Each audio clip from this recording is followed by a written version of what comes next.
Mi nombre es Esteban Magnani, soy licenciado en Ciencias de la Comunicación de la UBA, tengo un máster en la Universidad de Londres, soy periodista especializado en tecnología, docente de la Universidad de Buenos Aires y docente de la Universidad Nacional de Rafaela en la licenciatura de Medios Audiovisuales y Digitales.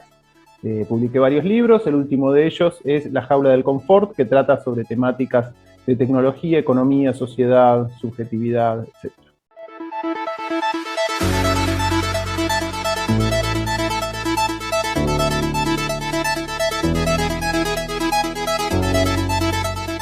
Un algoritmo en realidad es un procedimiento lógico matemático que te permite llegar a un resultado. Cuando hacemos una división, hacemos una serie de pasos, ¿sí?, que sabemos que tenemos que hacer para llegar al resultado. Gracias a la informática, los algoritmos se han complejizado mucho y son en buena medida lo que explican que empresas como Google, Facebook, Amazon y demás pasaran en poco más de 2 décadas, ¿sí?, en el caso de Facebook incluso menos de 2 décadas, a contarse entre las empresas de mayor valor bursátil, ¿sí? Son las empresas que cuestan más dinero en el mundo, por encima de petroleras, por encima de farmacéuticas, empresas de aviación, todo. Y parte de esto se explica por el poder de los algoritmos. Los algoritmos que se utilizan ahora, sobre todo, son de inteligencia artificial y lo que hacen es aprender la mejor manera de lograr un resultado por prueba y error, ¿sí? No es una inteligencia deductiva, sino que es una inteligencia de fuerza bruta, es una inteligencia que se alimenta con muchísimos datos, como por ejemplo, qué es lo que nos interesa cuando estamos, no sé, en Facebook o sobre qué hablamos por WhatsApp con nuestros amigos. Toda una serie de datos y correlaciones por dónde nos movemos, a qué hora nos despertamos, con quiénes hablamos, de qué hablamos, qué cosas compramos, qué cosas no compramos, qué cosas miramos, de qué hablamos con el médico, de qué hablamos con nuestra pareja, de qué hablamos con nuestros amigos, etc. Y todo eso le va dando como, le va permitiendo al algoritmo hacer una especie de mapa de qué es lo que nos interesa y sobre todo de qué es lo que nos pueden vender.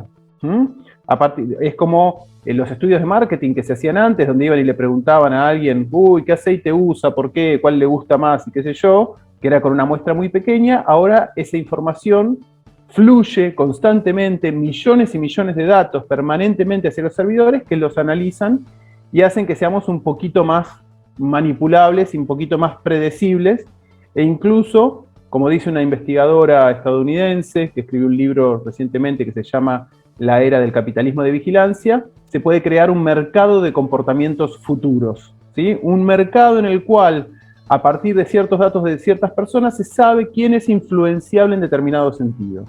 Entonces, este conocimiento de los algoritmos que permitió, por ejemplo, la venta de productos y la ubicación de publicidad muchísimo más efectiva, pero no quiere decir que tenga un poder total, obviamente, ese poder total no existe. Se hizo, digamos, cobró mayor relevancia y se empezó a cuestionar más, sobre todo a partir de la utilización de ese tipo de datos para las campañas políticas. El escándalo más conocido es el de Cambridge Analytica, ¿sí?, una empresa que utilizó millones de datos para influir en las campañas electorales de varios países, entre ellos Estados Unidos, donde en determinados estados clave se dirigió muchísima publicidad a personas específicas para lograr que votaran por Trump o para lograr que no votaran por Hillary Clinton, ¿sí? Y también en la campaña del no al Tratado de Paz en Colombia, también en la campaña por la salida del Reino Unido de la Unión Europea y en muchos otros lugares del mundo, ¿sí? Entonces, bueno, los algoritmos por eso es que son tan poderosos. Surgen para alimentar un mercado publicitario, recargar un mercado publicitario a niveles enormes, y se descubre una herramienta con mucho poder cuyo poder aumenta además cada vez más, porque cada vez hay más capacidad de procesamiento y sobre todo hay más datos. La pandemia en ese sentido fue muy influyente porque hacemos muchas más actividades que las que hacíamos antes, que ya eran muchísimas, a través de dispositivos. Entonces, actividades como hablar con un amigo que antes se podían hacer en un café presencialmente, ahora se hacen a través de redes sociales, mucho más que antes, y eso permite saber, no sé, nuestros intereses, sobre todo de qué hablamos. El ejemplo más obvio es, hablamos de irnos de vacaciones a Brasil y nos aparecen pasajes, pero hay muchísimas otras formas más sutiles, ¿sí?, entre ellas los fake news, ¿sí? saber qué tipo de noticias se te dan y demás para operar sobre nuestra psique, nuestra conducta, nuestros deseos, nuestros miedos, nuestras inseguridades, etc. No es un poder individual, ¿sí? No es un poder sobre una persona, eso requeriría otras cosas, pero sí es un poder estadísticamente útil. Vos pensá, un cartel de publicidad en una ruta, ¿sí? Que vende shampoo. ¿Cuánta gente pasa por día y cuánta gente compra ese shampoo? ¿Sí? Es un porcentaje ínfimo. Ahora, si yo logro que toda la gente que potencialmente podría comprar ese shampoo, por empezar porque tiene pelo, por ejemplo, ¿no? O que por otros tipos de consumos vos sabés que le va a interesar ese shampoo, se la mostrás con suficiente insistencia y le pones el link y demás, en vez del 0,001%, por ahí tenés el 2%, que por ahí es bajísimo, te parece bajísimo, pero es escandalosamente más alto que ese 0,001%. Y después también lo que vos podés llegar a tener es campañas, por ejemplo, que no vas a condicionar necesariamente la lectura sobre un tema, pero si vos tenés suficiente poder de fuego, por ejemplo en las redes sociales como Twitter, Instagram o Facebook, podés generar la sensación de que la mayoría de la gente piensa algo. ¿Qué logra con eso? ¿Sí? Que si vos decís, bueno, la mayor parte de la gente que es cercana o la gente piensa, ¿sí? Porque muchas veces los medios de comunicación incluso hacen esas lecturas, la gente piensa que las vacunas son peligrosas. Entonces, ¿qué pasa? Se instala como sentido común que las vacunas son peligrosas y gente que no piensa que las vacunas sean peligrosas empieza a callarse o empieza a dudar. ¿Por qué? O porque tiene miedo de que lo critiquen, tiene miedo de ser rechazado. En general es muy difícil, es muy costoso socialmente opinar distinto que lo que piensa la mayoría.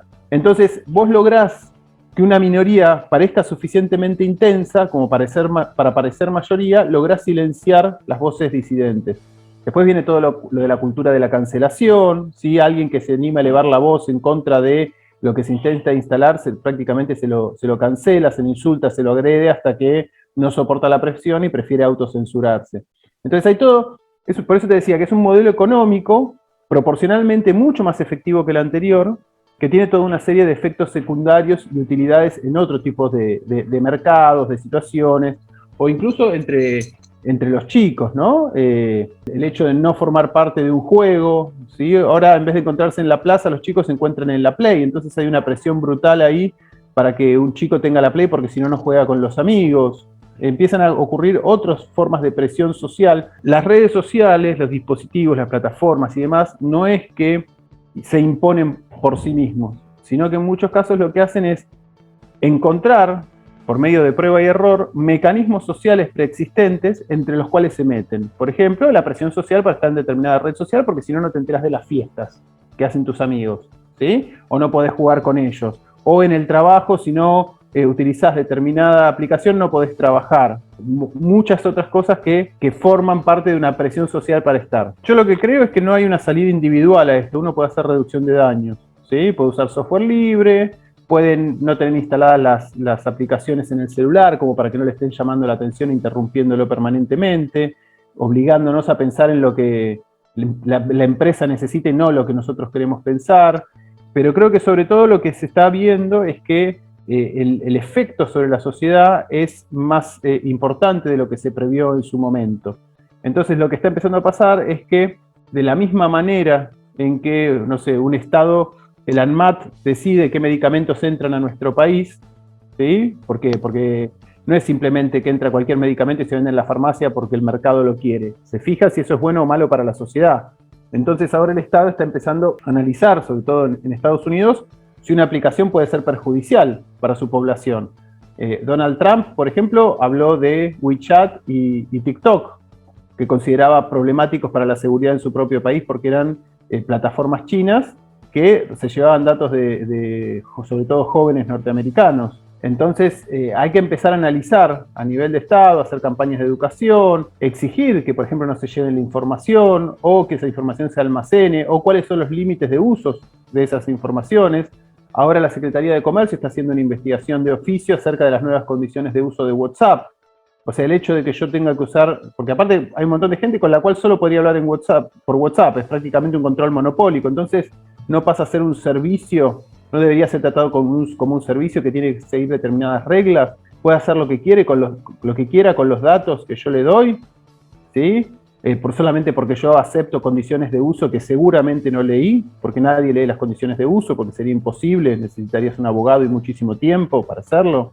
Bueno, entonces sí, es para preocuparse lo de los algoritmos, en el mundo se están preocupando cada vez más, y hay que empezar a analizar cuáles son los límites de lo que se puede hacer y lo que no se puede hacer con esos algoritmos.